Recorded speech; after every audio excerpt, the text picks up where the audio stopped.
Manood, makinig, matuto. Manood, makinig at matuto. May aral natin ang kwento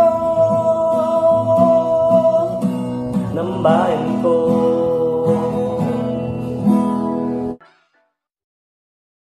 Magandang araw! Isang bagong paglalakbay na naman mula sa kaban ng mga kwento ng bayan ko ang ating pagsasaluhan ngayon.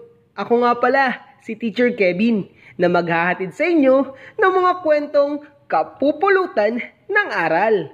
Ang babasahin ko ngayon ay isang kwento tungkol sa isang batang hindi marunong magligpit ng kanyang mga kagamitan na pinamagatang si Dinong Bulagsak. Isinulat ito ni Rina Silimbitko mula sa dibisyon ng San Fernando City at iginuhit naman ni Alglatema M. Pineda mula sa kaparehong dibisyon. Ito naman ay disenyo at kulay ni Joel P. Malyari mula rin sa dibisyon ng San Fernando City. Binigyang buhay naman ito sa anyo ng audiobook ng inyong lingkod mula sa dibisyon ng Occidental Mindoro. Handa na ba kayong maglakbay sa kaba ng mga kwento ng bayan ko? Halina't makinig! Tuwing hapon, pagkauwi ng bahay, laging inihahagis ni Dino ang kanyang bag sa kahit saang parte ng kanilang bahay.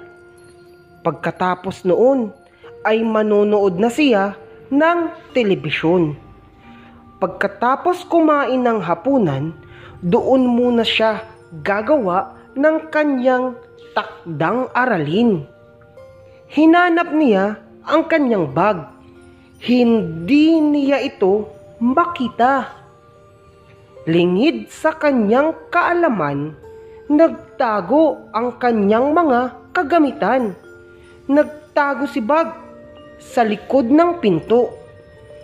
Nagtago si lapis sa ilalim ng upuan.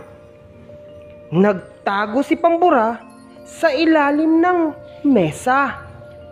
Nagtago si papel sa ilalim ng kama. Nagtago si pantasa sa tabi ng bintana. Nasan kaya ang aking mga gamit? Sambit ni Dino. Sige, Dino, hanapin mo kami, sabi ni Lapis. Hindi mo kami pinahahalagahan, sabi ni Pambura. Oo nga, lagi mo kong inihahagis, dugtong ni Bag. Huwag tayong magpakita sa kanya, sabi ni Papel. Hayaan natin siyang mapagod at magpahalaga, banggit ni Pantasa. Hanap ng hanap si Dino sa kanyang bag. Hindi pa rin niya ito makita. Nag-iiyak si Dino. Iyak ng iyak. Napagod na siya sa kakahanap at kakaiyak. Naisip niya na kailangang pahalagahan ang mga gamit para hindi ito mawala. Nakita ang kanyang pagsisisi ng kanyang mga kagamitan. Nakatulog si Dino. Zzz, zzz. Dumating ang kanyang nanay. Dino, anak, nakatulog ka, sabi ng nanay. Inay, nasan po ba ang bag ko? Tanong niya sa nanay. Oh, ayan, ang bag sa tabi mo, sagot ng nanay niya. Biglang niyakap ni Dino ang kanyang bag. Tiningnan ang lapis, papel, pambura at pantasa. Lahat ay nandun sa loob ng bag. Tuwang-tuwa si Dino. Yehey! Buhat ngayon, pahahalagahan ko na kayo.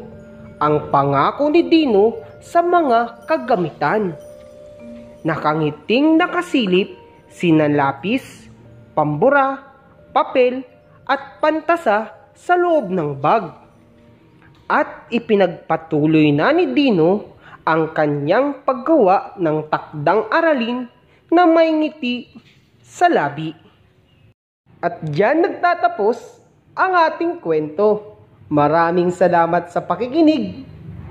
Ang kaban ng mga kwento ng bayan ko ay mula sa amin ng Bureau of Learning Resources at ng mga Learning Resources Management Section ng Kagawaran ng Edukasyon. Manood, makinig at matuto.